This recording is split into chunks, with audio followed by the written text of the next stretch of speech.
Good morning everyone. This is the first video of chapter 5.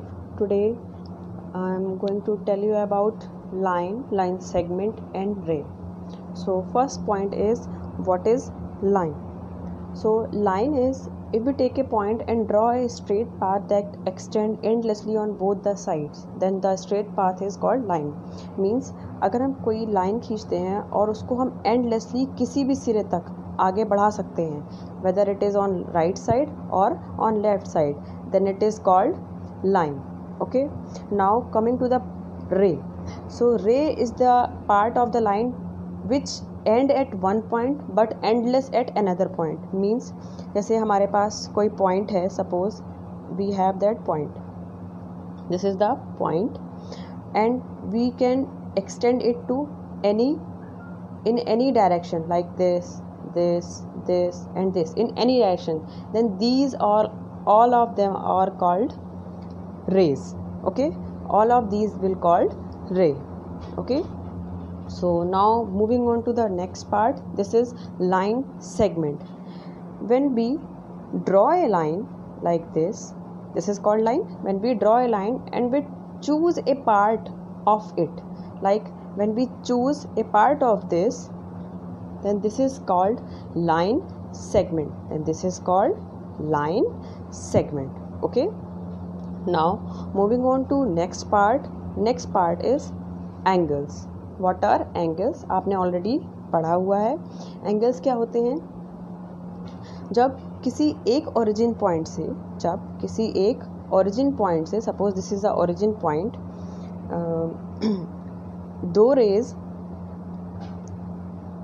दो raise किसी भी direction में निकलती हैं, तो उसको हम क्या कहते हैं? जैसे इस तरीके से, तो उसको हम क्या कहते हैं? एंगल कहते हैं. An angle is formed when two rays originate from the same end point. देखिए दोनों का एंड पॉइंट क्या है? ये है ना येलो वाला, जो मैंने अभी मार्क किया है. So this is called the angle. Okay, now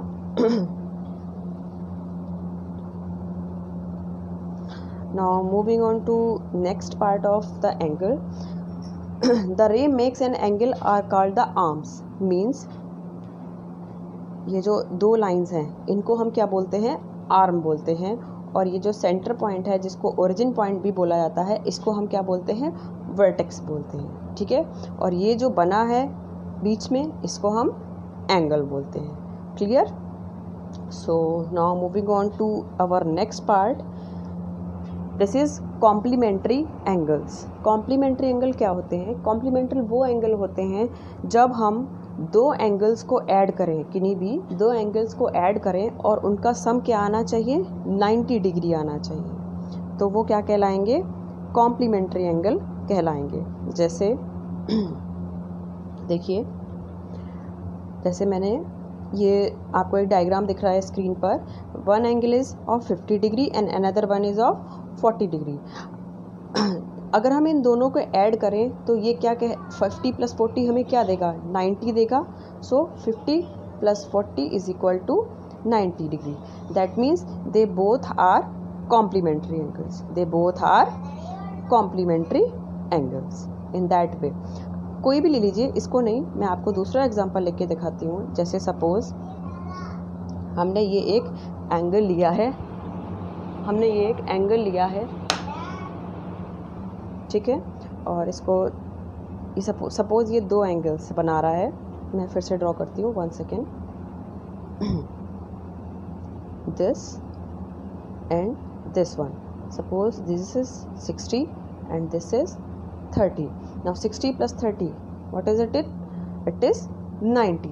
That means these both angles are complement each other and they are called complementary angle.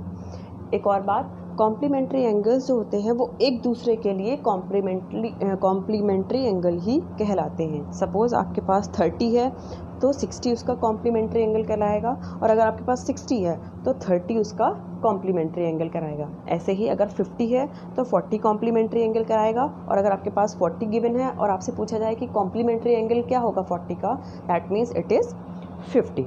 Okay, now clear? Now moving on to next part, it is supplementary angle. जैसे कि complementary angle है उनका सम 90 degree आता है, ऐसे ही supplementary angles का सम 90 degree आता है।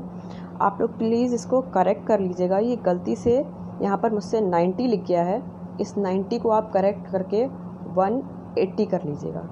जस्ट इस क्या कर लेंगे आप, इस 90 को कट कर देंगे और यहाँ पर लिख लेंगे 180, ठीक है। अब देखिए इसमें क्या होता है, इसमें जो दो एंगल्स हम ले रहे हैं उनका सम कितना आना चाहिए, 180 डिग्री आना चाहिए। जैसे इसमें देखिए एग्जांपल में हमने एक एंगल लिया हुआ है 110 और दूसरा एंगल लिया है 70 डिग्री। तो 70 डिग्री और 110 को जब हम ऐड करेंगे तो हमें कितना मिलेगा, 180 ही तो मिलेगा। That means 110 is supplementary angle of 70 degree and 70 degree is the supplementary of angle of 110 degree। Okay, ये भी सेम है, उसी की तरह वर्क करेगा जैसे हम कॉम्प्लीमेंट्री एंगल में निकालते हैं, ठीक है। Now moving on to next part, this is adjacent angles. Adjacent angles वो एंगल्स होते हैं जिनमें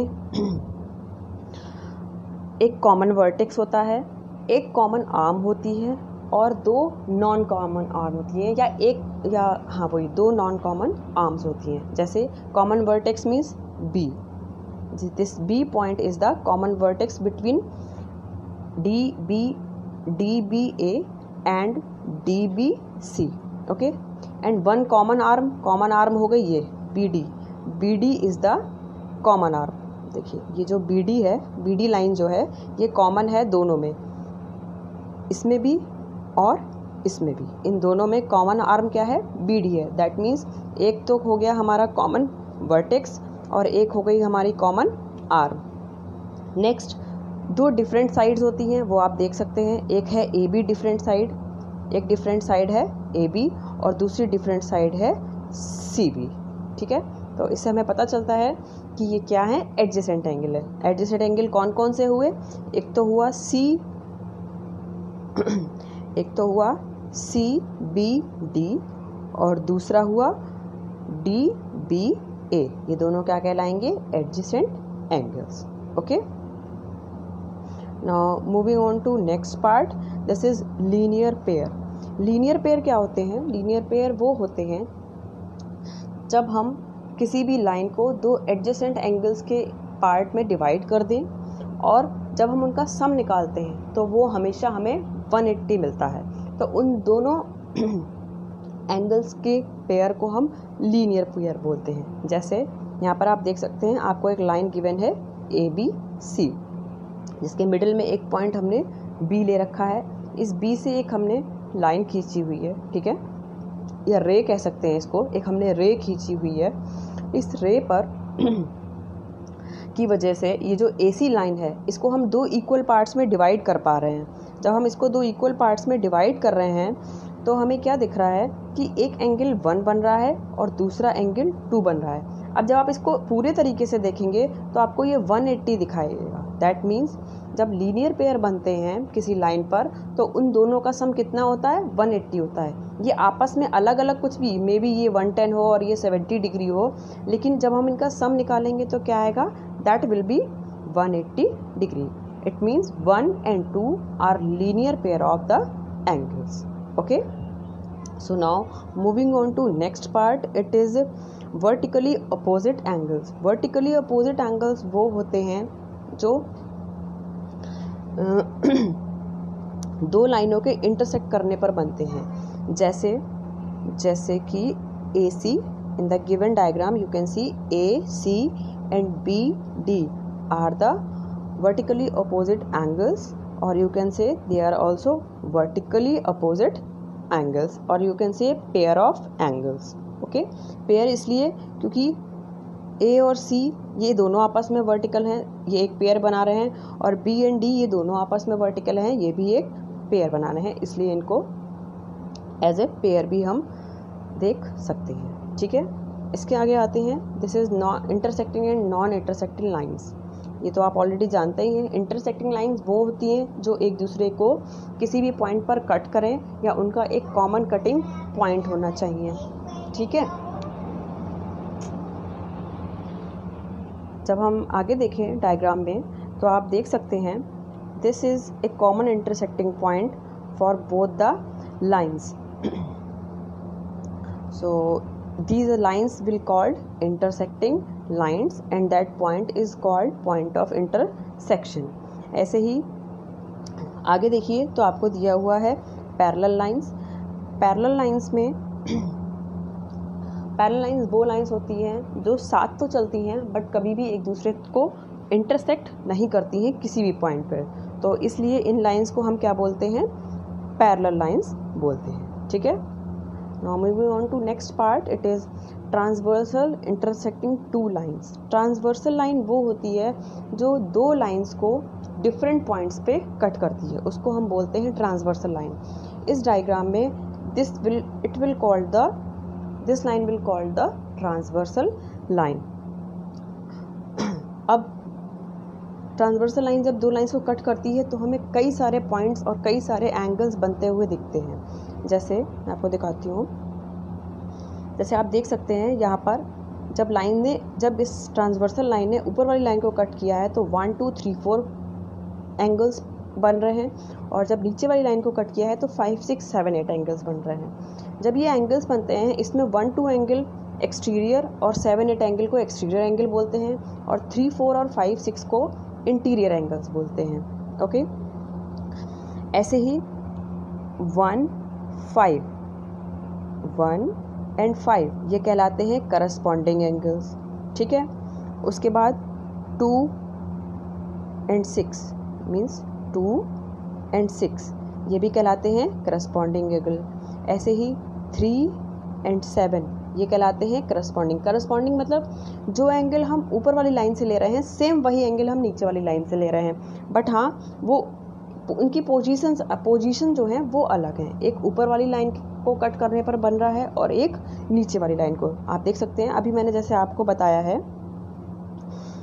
1 एंड 5, देखिए जो पोजीशन 1 की है वही पोजीशन 5 की है, बट वो ऊपर वाली लाइन पे है, ये नीचे वाली लाइन पे। ऐसे ही 2 एंड 6 जो पोजीशन 2 की है वही 6 की है। ऐसे ही 4 एंड 8 जो पोजीशन 4 की है वही पोजीशन 8 की है। बस डिफरेंस क्या है, डिफरेंस ये है कि एक लाइन जो है वो ऊपर वाली लाइन को कट करने पर बन रही है और एक एंगल जो है वो नीचे वाली लाइन को कट करने पर बन रहा है। ऐसे ही आते हैं alternate interior angle. Alternate interior angle वो होते हैं जो एंगल्स तो इंटीरियर के होते हैं, अंदर की तरफ से होते हैं, बट अल्टरनेट होते हैं। जैसे कि ये देखिए, एक हम लेते हैं 3 और दूसरा लेते हैं 6, ये दोनों ये कहलाते हैं अल्टरनेट इंटीरियर एंगल्स। ऐसे ही 4 एंड 5 ये क्या कहलाएंगे, अल्टरनेट इंटीरियर एंगल। ओके, अब बात आती है एक्सटीरियर एंगल की। तो अल्टरनेट एक्सटीरियर एंगल आपको नाम से समझ में आ रहा होगा, एक्सटीरियर मतलब जो बाहर की तरफ हैं, जैसे 1 2 एंड 7 8, और अल्टरनेट मतलब जैसे अगर हम इधर 1 ले रहे हैं तो ये 8। So 1 and 8 are alternate exterior angle. ऐसे ही 2 and 7 are alternate exterior angles. Okay, now interior angle on the same side of the transversal। अभी तक हम डिफरेंट साइड्स में लेते थे, अब हमें सेम साइड मतलब this is our transversal line और इसकी एक साइड ये है और दूसरी साइड ये है, तो सेम साइड मतलब जब हम इस साइड पर लें या फिर इस साइड पर लें। अब देखिए मैं आपको करके दिखाती हूँ।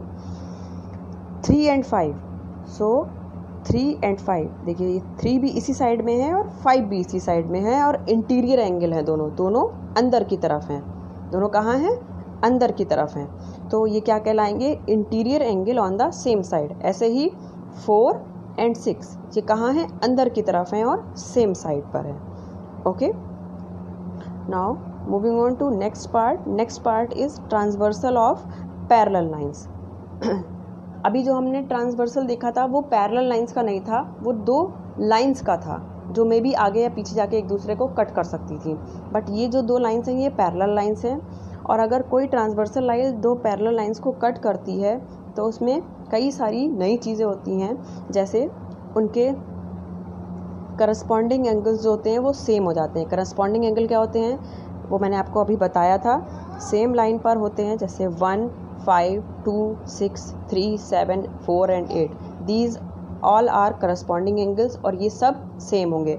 1 5 के इक्वल होगा, 2 6 के, 3 7 के और 4 8 के इक्वल होगा। ऐसे ही if a transversal line intersect two parallel lines then each pair of alternate angle is equal. जैसे कि करस्पॉन्डिंग एंगल इक्वल होते हैं, ऐसे ही अल्टरनेट एंगल भी इक्वल हो जाते हैं जब हमारी ट्रांसवर्सल लाइन दो पैरेलल लाइंस को कट करती है। अल्टरनेट एंगल क्या हुए? 3, 6, 4 एंड 5, ये क्या हो जाएंगे? इक्वल हो जाएंगे। ठीक है।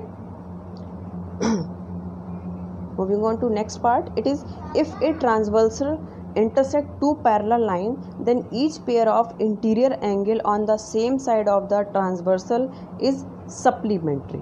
Means देखिए अभी मैंने आपको बताया था जब हम सेम साइड पर ट्रांसवर्सल लाइन के एंगल लेते हैं तो वो क्या एंगल होते हैं? सेम साइड कौन सी है? सब ये सेम साइड है, ये ट्रांसवर्सल लाइन है। ठीक है, एक साइड ये हो गई और एक साइड ये हो गई। अभी हमें क्या लेना है? सेम साइड पर जो दो एंगल है कौन कौन से हैं? 3 है, 5 है, और दूसरी साइड पर देखें तो 4 है और 6 है। इनका कहना है कि सेम साइड पर जो एंगल होते हैं उनका अगर हम सम निकालेंगे तो कितना आएगा? 180 आएगा। 180 क्यों आएगा? 180 इसलिए आएगा क्योंकि देखिए अगर हम इस लाइन को ध्यान से देखें तो हमारी ये जो लाइन है ये स्ट्रेट लाइन है और ये भी एक स्ट्रेट लाइन है। अब ये स्ट्रेट लाइन है और सपोज इस पर ये कोई एंगल बना हुआ है ये एक स्ट्रेट लाइन है और इस पर कोई एंगल बना है, ये सपोज स्ट्रेट लाइन है और ये इस पर किसी रे को हमने खींच दिया, तो देखिए अगर हम ध्यान से देखें तो ये पूरा 180 बन रहा है। अब सपोज ये एंगल अगर हमें पता है 1 एंगल, तो अगर हम इससे 180 में से 1 को माइनस कर दें तो जो भी बचेगा वो 3 होगा। अब यही सेम चीज़ इधर है। ठीक है, अगर हमें 7 पता है तो जो भी बचेगा वो 5 होगा और ये दोनों भी किस पर हैं? एक स्ट्रेट लाइन पर हैं, तो इन दोनों का सम भी किसके बराबर होगा? 180 के बराबर ही होगा। इसीलिए ये कह रहे हैं angle 3 plus angle 5 is equal to 180 degree, same as angle 4, same as it is angle 4 plus angle 6 will be equal to 180 degree. Okay, now next part is checking if two or more lines are parallel or not. अब हमें check करना है कि transversal जिन lines पर है वो parallel हैं या नहीं। वो हम कैसे करेंगे? यहाँ पर 3 कंडीशंस हैं उसके लिए। पहली है फिर transversal line intersect two lines such that a pair of corresponding angle is equal, then the two lines are equal. जैसा कि मैंने अभी आपको ऊपर दिखाया था जब कोई लाइन दो लाइंस को कट करती है और हमें चेक करना है कि वो दोनों लाइंस पैरेलल हैं या नहीं, तो पहली कंडीशन क्या होगी? पहली कंडीशन होगी कि जो करस्पॉन्डिंग एंगल होंगे वो क्या होंगे? इक्वल हो जाएंगे। ऐसे ही दूसरी कंडीशन क्या होगी? जो अल्टरनेट इंटीरियर एंगल होंगे वो क्या होंगे? इक्वल हो जाएंगे। अल्टरनेट इंटीरियर एंगल क्या होंगे? इक्वल हो जाएंगे। दूसरी कंडीशन ये है। और तीसरी कंडीशन जो है वो ये है कि उनके जो सेम साइड इंटीरियर एंगल होंगे उनका जो एडिशन होगा वो क्या होगा? 180 डिग्री होगा। सेम साइड इंटीरियर एंगल अभी आपको बताया था। सेम साइड इंटीरियर एंगल क्या होते हैं? ये वाले 3, 5 एंड 4, 6, इनका एडिशन क्या आ जाएगा? सेम आ जाएगा। सो अब यहाँ पर ये चैप्टर कंप्लीट होता है। मैंने ये नोट्स हैं ये आपको वर्बली बता दिए हैं, यही सेम नोट्स आपको मिल जाएंगे। ओके, और इन नोट्स को अच्छे से प्रिपेयर कर लीजिएगा क्योंकि इसमें थ्योरी ही मेन होती है। ओके, चलिए, थैंक यू।